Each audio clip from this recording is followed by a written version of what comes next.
Bonjour à tous, je suis très heureux de vous retrouver sur la chaîne Ailleurs en moto. Me voici au départ d'un petit road trip de 2 jours entre les départements de la Drôme et du Tarn.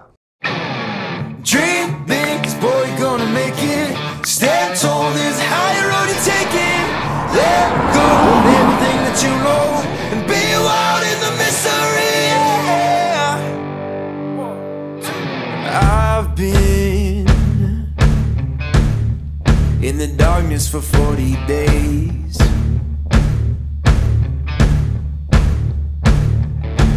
I've been searching for holy flames, a sign to light up the way. So can you help me out? Can you help me out?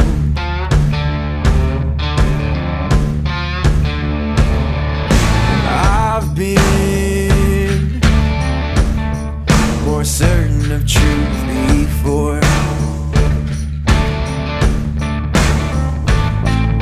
I've been called a righteous man before. Yeah, I've been closer to Jesus before. So can you help me out? Oh, can you help me out? Am I on my own? Am I on my own? But can you help me out?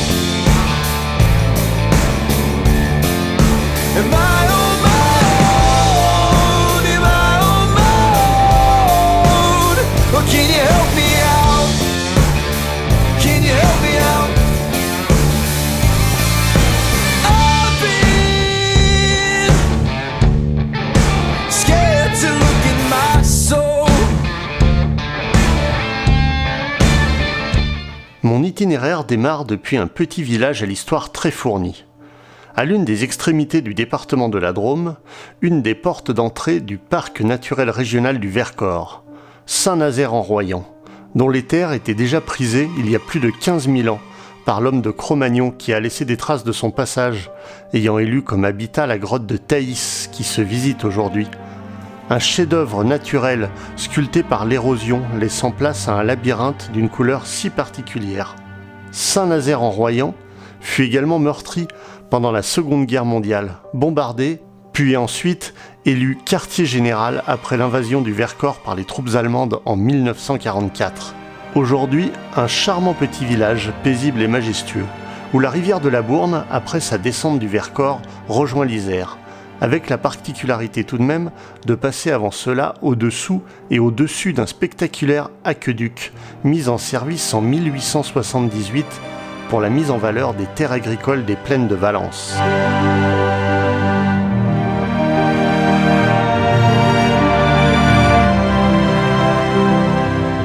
Je traverse les énormes champs de noyers qui s'étendent dans le sens inverse sur toute la vallée menant vers Grenoble, dont la production porte l'appellation d'origine contrôlée de noix de Grenoble ou la noix bio du Vercors.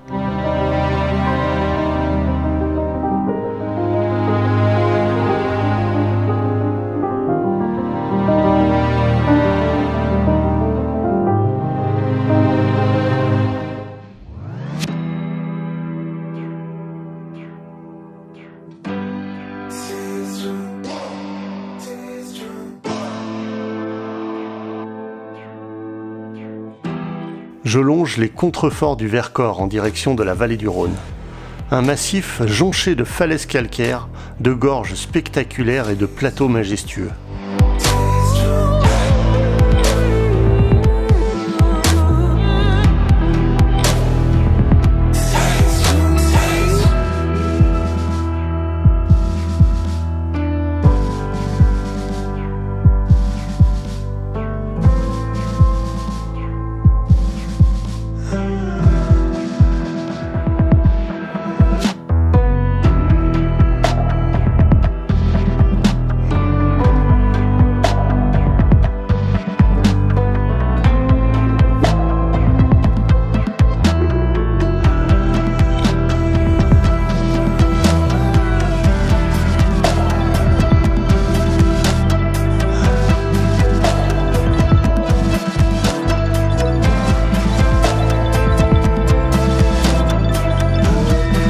Alors, si vous vous demandiez où Tintin gare sa fusée entre deux voyages sur la Lune, eh bien la voici.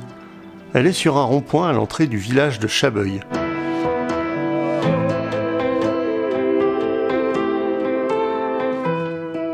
Je passe à proximité du village de Cray, une charmante petite cité surplombée par le plus haut donjon de France, qui, avec ses 52 mètres, est la seule pièce restante d'une vaste forteresse démantelée en 1633.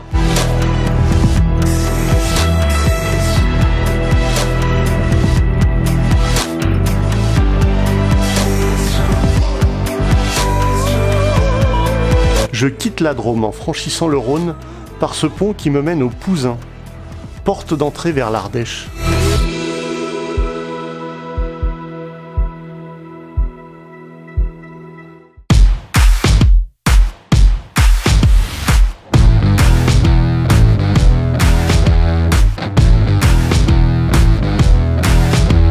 Me voici à Privas, préfecture de l'Ardèche, qui a la particularité d'être la ville la moins peuplée de France qui porte le titre de chef-lieu d'un département.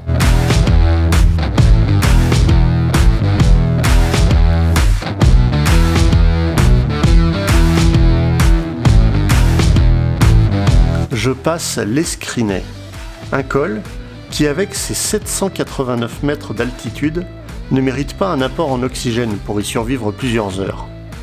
Ce site serait un lieu privilégié pour les passionnés d'ornithologie. Personnellement, j'ai pu facilement y apercevoir des parapentes.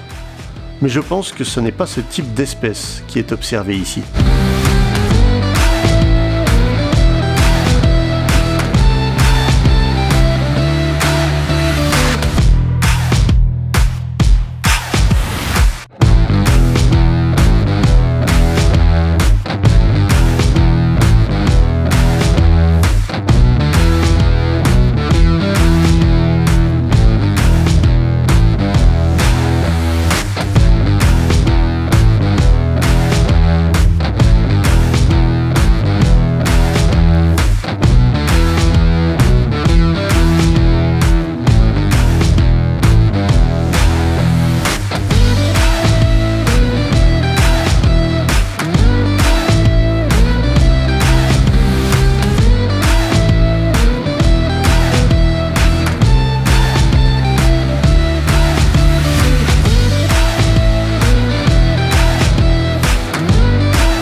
À la sortie d'Aubenas, une plaque d'huile m'a occasionné une petite frayeur.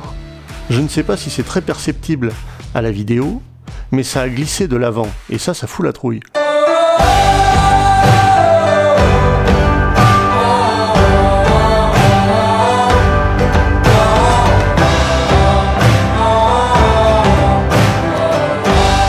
En me perdant dans une déviation, je me retrouve sur une petite route dans le parc naturel régional des Monts d'Ardèche.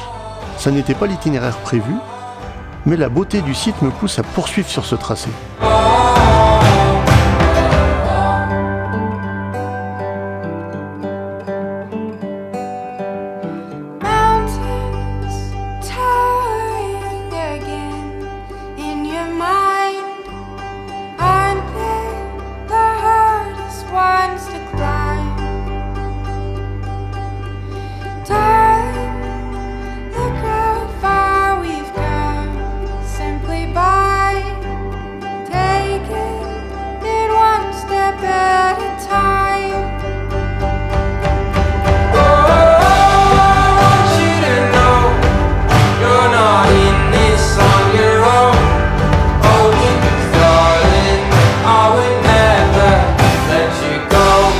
Après quelques kilomètres, j'aperçois au loin les vestiges du château de Luc. Ce château féodal occupait une position stratégique à la frontière du Gévaudan et du Vivarais. Il fut partiellement détruit en 1630 sur ordre de Richelieu. Aujourd'hui, transformé en chapelle, il offre une vue imprenable sur la vallée de l'Allier.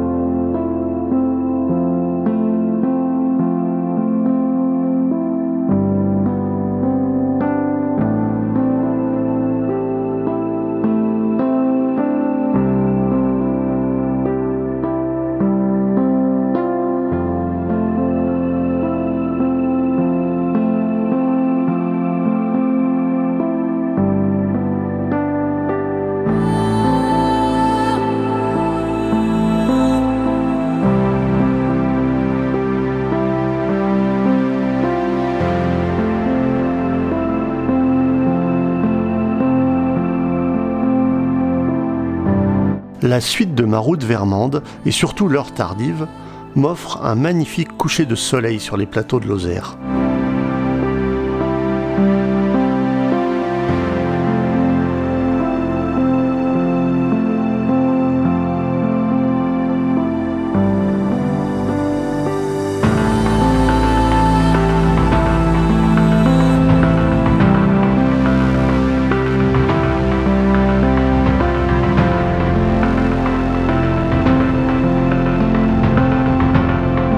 Me voici arrivé à Mende, juste avant la nuit.